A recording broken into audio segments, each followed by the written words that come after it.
ഈ പ്രവാസി സേവാ കേന്ദ്രം എവിടെയാ? എവിടെയാണ്? ആ എന്തായിരുന്നു?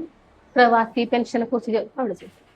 പ്രവാസികളുടെ പെൻഷനെ കുറിച്ച് അറിയാനായിരുന്നു. ഇരിക്കേ. ആർക്ക് വേണ്ടിട്ടായിരുന്നു? ഹസ്ബൻഡിന് വേണ്ടിട്ടാണ്. ആളിപ്പോ പ്രവാസിയാണോ അതോ നാട്ടിലുണ്ടോ? പ്രവാസിയാണ്. ഓ, എന്നാ പിന്നെ പ്രവാസി പെൻഷൻ അപേക്ഷിക്കാം. അല്ല, ഇതിപ്പം ഗൾഫിൽ നിക്കണം എന്നുണ്ടാ അതോ ക്യാൻസൽ ആക്കിയിട്ട് നാട്ടിൽ വന്നാലും ഈ പെൻഷൻ അപേക്ഷിക്കാൻ വേണ്ടി പറ്റുമോ? മിനിമം 2 വർഷമെങ്കിലും ഗൾഫിൽ നിന്നിട്ട് നാട്ടിൽ തിരിച്ചു വന്നവർക്കായാലും ഇതിന് അപേക്ഷിക്കാൻ വേണ്ടി പറ്റും. 60 വയസ്സ് വരെയാണ് ഇതിന് അപേക്ഷിക്കാൻ വേണ്ടി പറ്റുക.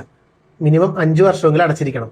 60 വയസ്സിന് ശേഷം നിങ്ങൾ അടച്ച തുക അനുസരിച്ചിട്ട് ഓരോ മാസം 7000 രൂപ വരെ മാക്സിമം നിങ്ങൾക്ക് പെൻഷൻ കിട്ടും. ഇനിയിപ്പോ 5 വർഷം അടച്ച് മരണപ്പെടുകയാണെന്നുണ്ടെങ്കിൽ നോമിനിക്ക് ഫാമിലി പെൻഷൻ ലഭിക്കും. 5 വർഷത്തിന് മുമ്പ് മരണപ്പെടുകയാണെന്നുണ്ടെങ്കിൽ അടച്ച തുകയും മരണാനന്തര ധനസഹായവും ലഭിക്കും. ഇതിനെങ്ങനെ ക്യാഷ് നമ്മൾ അടക്കേണ്ടത്, അതിനെ കുറിച്ച് ഒന്ന് പറഞ്ഞു തരുമോ?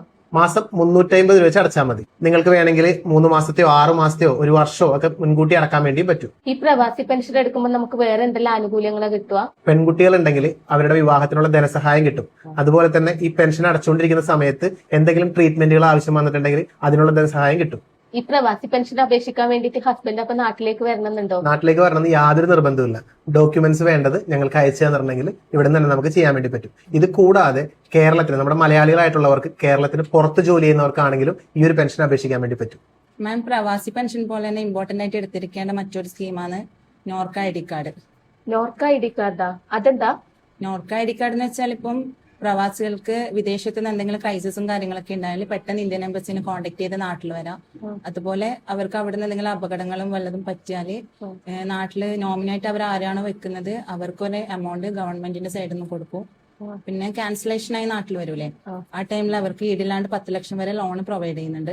നിങ്ങൾക്ക് ഓർമ്മയുണ്ടായിരിക്കുമല്ലോ, ഈ അടുത്ത് കുവൈറ്റിൽ മരണപ്പെട്ട 4 മലയാളികളുടെ കുടുംബങ്ങൾക്ക് 4 ലക്ഷം രൂപ വീതം ധനസഹായം കിട്ടിയത് നോർക്ക ID കാർഡ് എടുത്തുകൊണ്ട് മാത്രമാണ്. 18നും 70നും ഇടയിൽ പ്രായമുള്ള വിദേശത്ത് ജോലി ചെയ്യുന്ന ഏതൊരാൾക്കും പ്രവാസി ID കാർഡ് എടുക്കാൻ വേണ്ടി പറ്റും. ഇനി സ്റ്റുഡൻസ് ആയിട്ടുള്ളവരാണെങ്കിൽ അവർക്കും സ്റ്റുഡന്റ് ID കാർഡ് എടുക്കാൻ വേണ്ടി പറ്റും.